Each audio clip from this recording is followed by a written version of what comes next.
Good evening, student. So now, today we have the second video of the tensor series.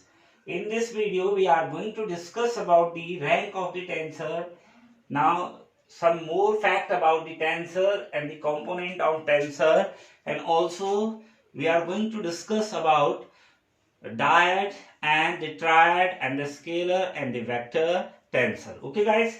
So ये जो हमारा second video है इसमें हम कई चीजों के बारे में बात करेंगे। ये फर्स्ट वीडियो जो हमने बनाया है टेंसर सीरीज का, उसी का अपडेटेड वर्जन आप कह सकते हैं कि उसको और ज्यादा मॉडिफाइड वर्जन, इसको यानी और तरीके से इसको इलोबरेट किया है।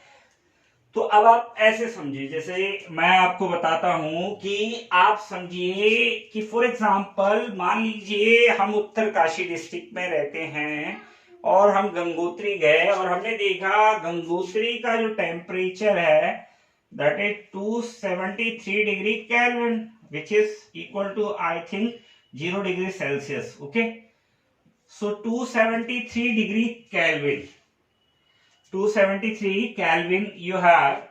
So what?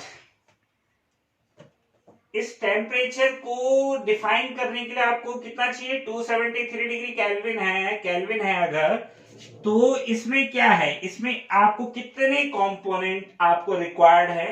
Only one component. आपको केवल एक स्पेसिफाई, यानी आप इस टेम्परेचर को यू कैन, ये जो टेम्परेचर मैं बता रहा हूं आपको, इसको स्पेसिफाई करने के लिए you need only one component.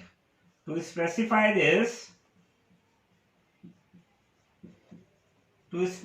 This we need only one component. कितना कंपोनेंट चाहिए हमें? एक कंपोनेंट चाहिए। कितना चाहिए guys?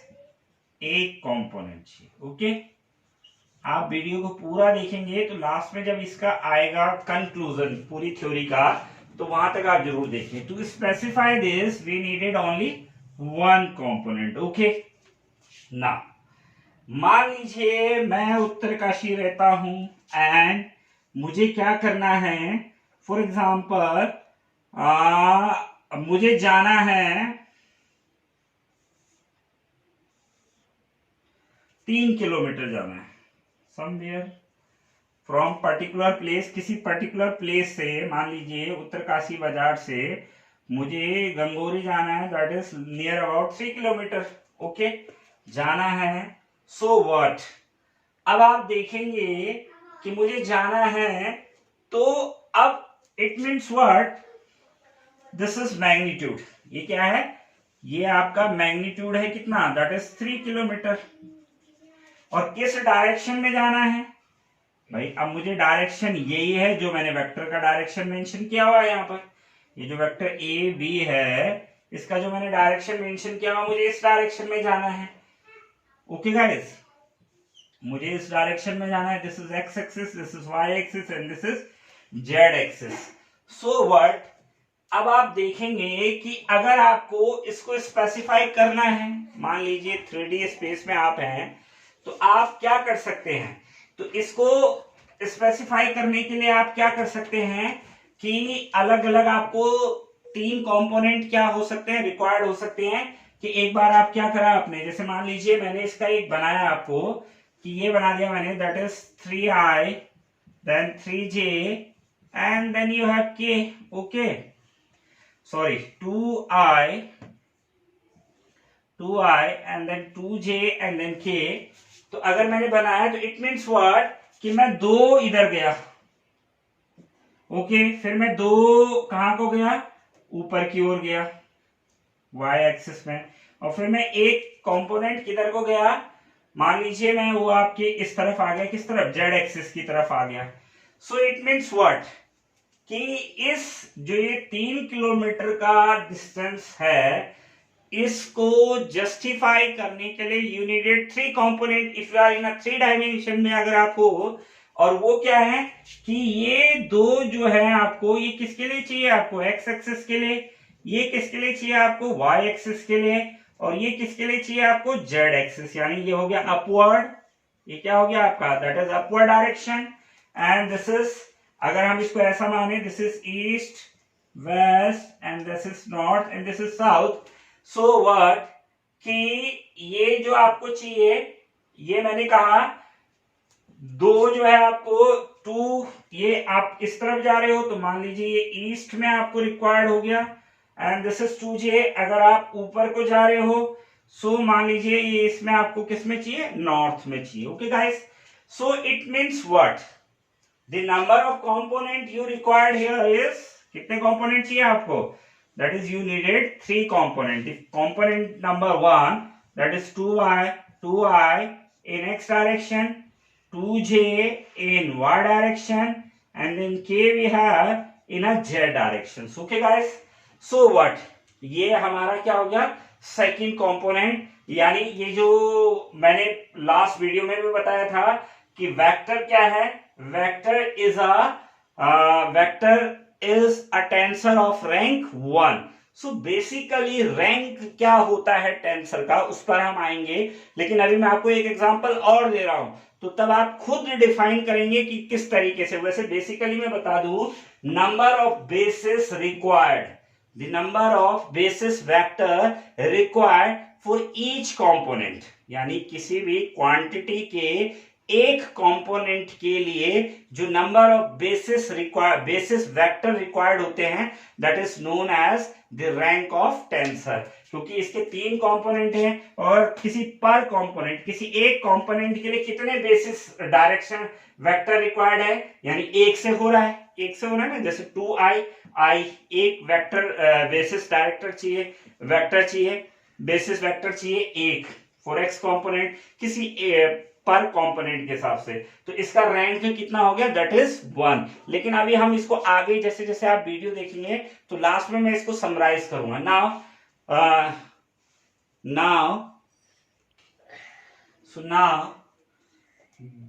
Now we are going to consider, अब हम क्या करेंगे, कंसीडर करते हैं एक ऑब्जेक्ट है आपके पास, जैसे मैंने लास्ट वीडियो में बताया था dyad is a tensor of rank 2। तो उसी पर डिपेंड है ये कि एक टेंसर जो है किस तरीके से स्ट्रेस टेंसर को हम डिफाइन कर रहे हैं, और हमने क्या करा, एक बीम कंसीडर करा है। So this is X axis, Y axis and then Z axis. So what, now we are going to consider a point O, एक पॉइंट हम ऐसा ले रहे हैं। अब हम क्या करेंगे, इसके एलोंग, ये जो पॉइंट एलोंग है, तो इसके आपको पता है कि ये क्या है, जो फिगर है इसके कितने फेसेस होते हैं, 6 फेसेस होते हैं।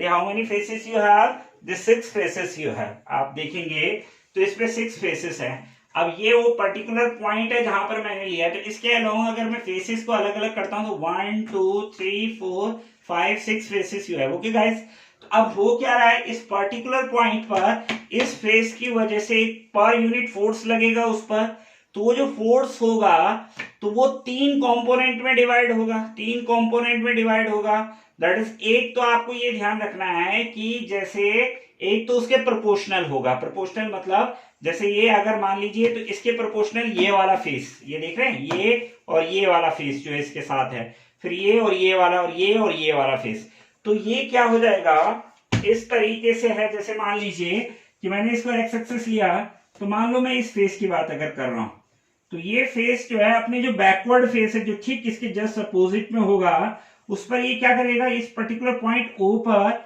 एक फोर्स पर यूनिट लगाएगा, तो वो जो है 3 कंपोनेंट में डिवाइड हो जाएगा, और दैट 3 कंपोनेंट जो हो जाएंगे P X X, P X Y और पी एक्स जेड। तो अब आप कहोगे कि ये पी एक्स एक्स और पी एक्स वाई और पी एक्स जेड क्या है, तो इसके लिए ये मैं आपको एक पर्टिकुलर पॉइंट बता देता हूं, that is the first x, जो ये जो कंपोनेंट है स्ट्रेस पी एक्स एक्स जो है, तो इसका जो पहला एक्स डिनोट करता है, ये उस प्लेन को डिनोट करता है, ये वाला एक्स जो फर्स्ट एक्स है, plane on which that force और दैट स्ट्रेस इज एक्टिंग। यानी ये एक्स किसको डिनोट कर रहा है, उस स्ट्रेस को, उस फोर्स को जिस पर, उस प्लेन को जिस पर वो फोर्स क्या हो रहा है, एक्ट हो रहा है। क्लियर है। और जो ये सेकंड सबस्क्रिप्ट है आपके पास, ये किस चीज को रिप्रेजेंट कर रहा है, the second subscript are representing the direction in which that force or that stress is acting, जिस डायरेक्शन में वो स्ट्रेस क्या कर रहा है, एक्ट कर रहा है। सो ओके गाइस, तो ये जैसे है आपके पास, तो ये है। तो अब आपको एक चीज और ध्यान रखना है कि एक पर्टिकुलर पॉइंट पर ऐसा नहीं कि सारे फोर्स का नेचर सेम ही रहेगा, नहीं, वो अलग अलग नेचर होता है। इसीलिए जो यहाँ पर लगता है, जो ये सेम कंपोनेंट जैसे x पर x के साथ जो लगेगा वो आपका क्या लगेगा, वो नॉर्मल स्ट्रेस लगता है। वो क्या लगता है, नॉर्मल स्ट्रेस। यानी जैसे xx हो गया, ये pxx हो गया, pyy हो गया और pzz हो गया, और बाकी जो होंगे वो शेयर स्ट्रेस लगेंगे आपके पास, जैसे xy xz yx zx zy। तो ये क्योंकि एक पर्टिकुलर पॉइंट पर जो फोर्सेस का नेचर होता है दैट मे बी डिफरेंट, वो डिफरेंट भी हो सकता है, अलग अलग हो सकता है। Clear guys? तो इसलिए क्या हुआ, इसके 3 कंपोनेंट हो गए एक्स एक्स। तो अब आपको इसमें एक चीज मैं आपको बता देता हूं जो आपके बहुत काम आएगी, कि जैसे आपने ये फेस लिए, तो ये फेस है, ये फेस है, तो ये फेस इस पर फोर्स एक्ट कर रहा है इस पर्टिकुलर पॉइंट पर, तो इसके 3 कंपोनेंट हुए। तो आपको ध्यान रखना, अगर ये एक्स का फेस है और ये भी एक्स का फेस है तो इसका पहला पी एक्स एक्स हो जाएगा। ऐसे सेम कंडीशन में जब y के साथ होगा तो पी वाई वाई हो जाएगा, और z के साथ होगा तो पी जेड जेड हो जाएगा। क्लियर है? और बाकी वो जो 2 कंपोनेंट उसके साथ है, कौन कौन से, एक y के लिए और एक z के लिए, तो P X X P X Y, और ये कितना हो जाएगा, P X X P X Y और P X Z. Okay, with the same way. अब क्या है, क्योंकि मैंने ये इसके अलोंग, चाहे तो आप इसके 6 टुकड़े काट के दिखा भी सकते हैं, वो जो 6 पीसेस हैं उनको दिखा सकते हैं कि इसके साथ इसका लगेगा, इसके साथ इसका लगेगा, इसके साथ इसका लगेगा। वो मैं आपको बता भी चुका हूं, वो इससे मैंने आपको बता दिया, इसलिए मैं अलग से काट के आपको नहीं दिखा रहा हूं। ये और ये वाला फेस इसके साथ। ओके गाइस, तो ये क्या हो जाएगा आपके पास। फिर अब मैंने कहा ये वाला, तो इसके साथ का जो ये है इस पर एक्ट कर रहा है, ये कर रहा है, तो इसके 2 कंपोनेंट है, ये जेड के देख लीजिए, ये जेड एक्सिस के अलोंग है, तो ये हो जाएगा जेड जेड जेड एक्स और Z Y.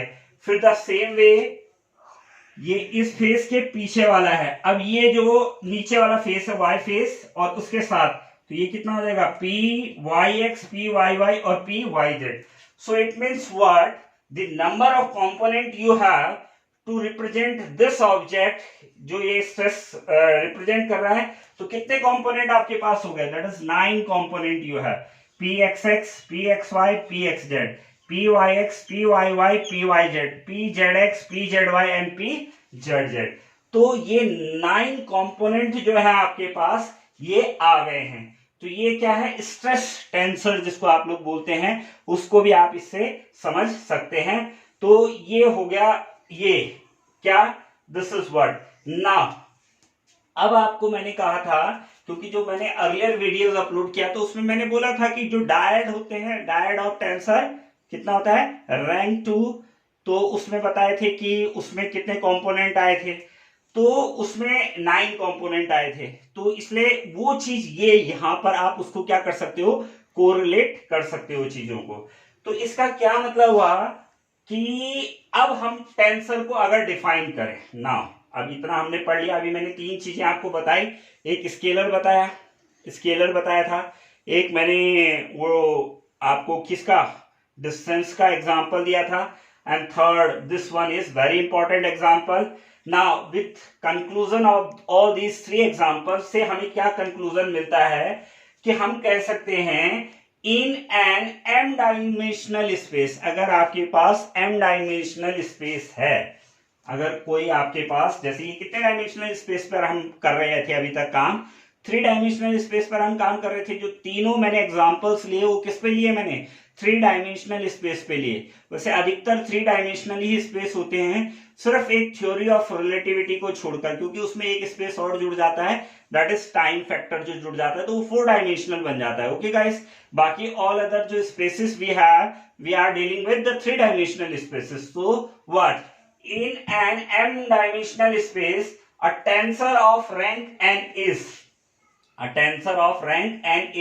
mathematical object that has n indices m raised to the power n component. Okay guys, this is very important. अब आप इसको समझिए कि इसको मैं किस तरीके से आपको बताता हूं कि मैंने क्या कहा। मैंने कहा आपको कि आपके पास m डायमेंशनल स्पेस है, आपके पास जो है m डायमेंशनल स्पेस है। ओके गाइस, और n ऑर्डर का टेंसर है आपके पास, n ऑर्डर या रैंक बोलेंगे इसको, n रैंक का आपके पास क्या है, टेंसर है। जो आपके पास टेंसर है वो कितने रैंक का है, n रैंक का है। तो अब आपको जो कंपोनेंट बताने हैं, कंपोनेंट वो कितने हो जाएंगे, अब आपके पास जो कंपोनेंट हो जाएंगे वो कितने हो जाएंगे, वो कंपोनेंट हो जाएंगे आपके पास m raise to the power n, मतलब m raise to the power m। m क्या है यहाँ पर, ये है डायमेंशनल स्पेस, यानी जैसे 3 डायमेंशन का है तो 3। n क्या है, रैंक टेंसर। तो लेकिन अभी रैंक मैंने थोड़ा सा बताया, मैं उसको ज्यादा इलोबोरेट कर रहा हूं कि रैंक होता क्या है टेंसर का। अब दूसरी बात आएगी रैंक ऑफ टेंसर। तो मैंने कहा था कि जैसे ये आपने स्ट्रेस टेंसर देखा, इससे पहले आपने वेक्टर टेंसर वो देखा था जो मैंने ऑब्जेक्ट बताया था डिस्टेंस वाला, और उससे पहले स्केलर पर हम गए थे।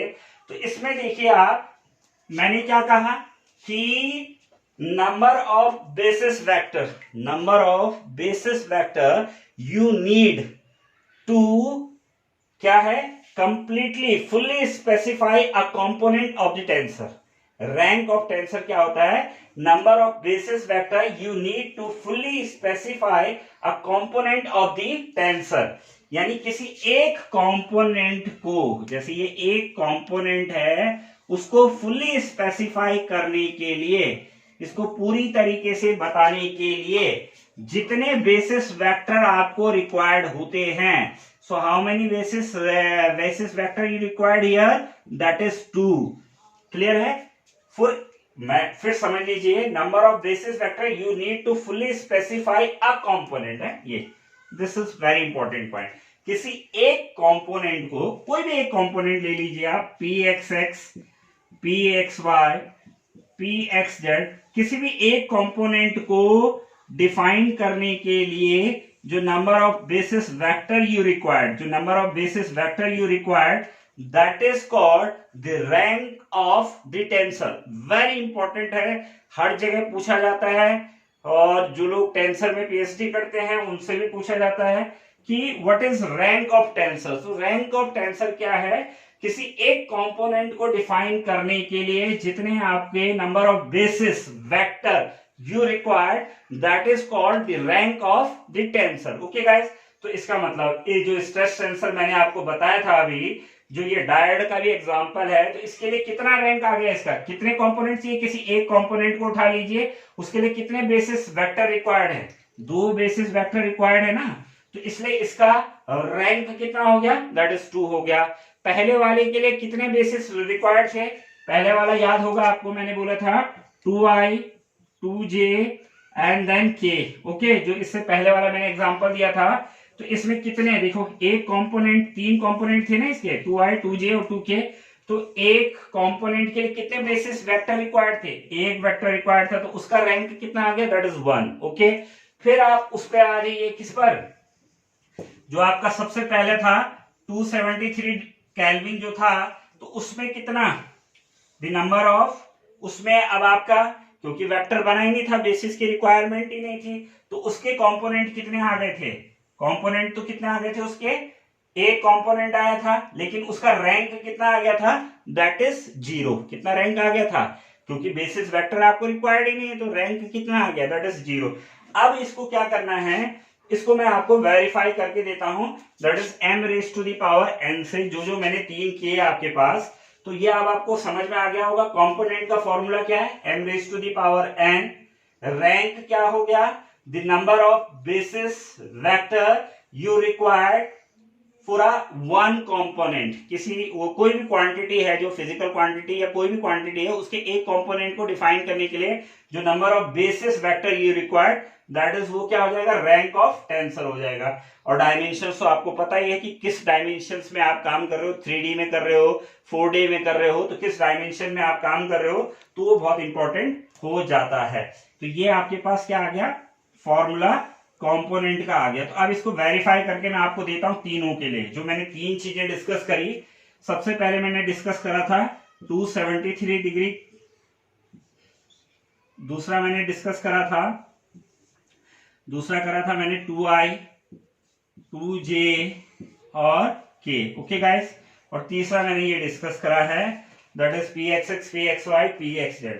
तो सबसे पहले इनके रैंक दिखाते हैं। तो रैंक, तो कितना हो गया इसका रैंक, पहले वाले का रैंक कितना हो गया, इसमें बेसिस वेक्टर रिक्वायर्ड 0। तो इससे पिछले वीडियो में मैंने बोला था scalar is a tensor of rank 0. Scalar is a tensor of rank 0. Only you needed is magnitude, no need of directions. Okay guys, then second, इसका rank कितना हो जाएगा? The rank of this, for each component number of basis vector you required. So for each component, एक component उठा लीजिए आप, कोई भी एक component, तो इसमें एक चाहिए, तो दिस इज, इसका रैंक कितना आ गया 1, और इसका रैंक कितना आ गया, दैट इज रैंक कितना आ गया इसका 2 आ गया. क्यों? Number of component, each component required 2 basis vector, so rank is 2. Now the component, अब आप कंपोनेंट कैसे निकाल सकते हैं? तो मैंने कहा m raise to the power n, ये क्या है? दिस इज n, ये क्या है? n आ गया ना, ये रैंक आ गया. रैंक को मैंने क्या बोला है? n बोला है. नाउ अब m की पावर n, तो m है डायमेंशनल, तो पहला 3 डायमेंशनल का रैंक 0, सो 3 डायमेंशनल का rank 0, so number of component required is 1. कितने कंपोनेंट चाहिए? एक कंपोनेंट चाहिए. ओके गाइस, फिर है number of dimensional vector 3, rank is 1, so how many component you required? कितने कंपोनेंट चाहिए आपको? 1 2 3. ओके, फिर है 3 raise to the power 2, the number of component you required is 9. So the number of component you required is 9. So कितने component required हो गए? कितने हो गए required? 9 component. और वैसे ही मैंने बोला था रैंक 3 का जो टेंसर होता है, जिसको हम क्या बोलते हैं? ट्रायड बोलते हैं. तो उसमें कितना हो जाएगा? 3 की power 3, that is how many component you required? 27. Okay guys, और ये तो एक मैंने बता दिया, थ्योरी ऑफ रिलेटिविटी ऐसा है जो डायमेंशन 4 पे डिफाइन होता है. और ये जो बेसिस है, ये मैं फिर बता दिया आपको, बेसिस बहुत क्लियर हैं. ये इसकी बात हो रही है, जैसे आई यानी एक्स एक्सिस, जे यानी वाई एक्सिस, और ये के यानी Z axis. Okay guys, so this is what all about the tensor we have. और इस तरीके से आप टेंसर को अच्छे से समझें, और इस वीडियो को देखें, और इससे प्रीवियस वीडियो को भी देखें, और प्लीज चैनल को लाइक करें, शेयर करें मैक्सिमम. और अभी आगे इसके वीडियो में अब अच्छा एक चीज मैं इसमें और जोड़ना चाहता हूं कि कई लोग इसको बोलते हैं मैट्रिक्स. तो मैट्रिक्स थोड़ा सा अलग कंसेप्ट है. आपने देखा होगा मैंने इसको मैट्रिक्स वर्ड यूज नहीं करा, इसलिए नहीं यूज करा क्योंकि मैट्रिक्स वर्ड यूज करने के पीछे लॉजिक ये है कि टेंसर जो होता है डिफाइन करता है किस पर? टेंसर की ट्रांसफॉर्मेशंस पर डिफाइन करता है. और जो मैट्रिक्स होता है बेसिकली एरे होता है, एरे, अरेंजमेंट ऑफ एरेज, तो उसलिए थोड़ा सा अलग हो जाता है. तो कई लोग इन दोनों को साथ एक ही साथ ले लेते हैं, इसलिए मैंने ये वर्ड यूज नहीं किया है, अवॉइड किया है. तो ये ध्यान रखिए. अब नेक्स्ट वीडियो जो आप आएगा उसमें मैं ट्रांसफॉर्मेशन लॉ बताऊंगा आपको. सो प्लीज आप देखते रहें, लाइक करें, सब्सक्राइब करें.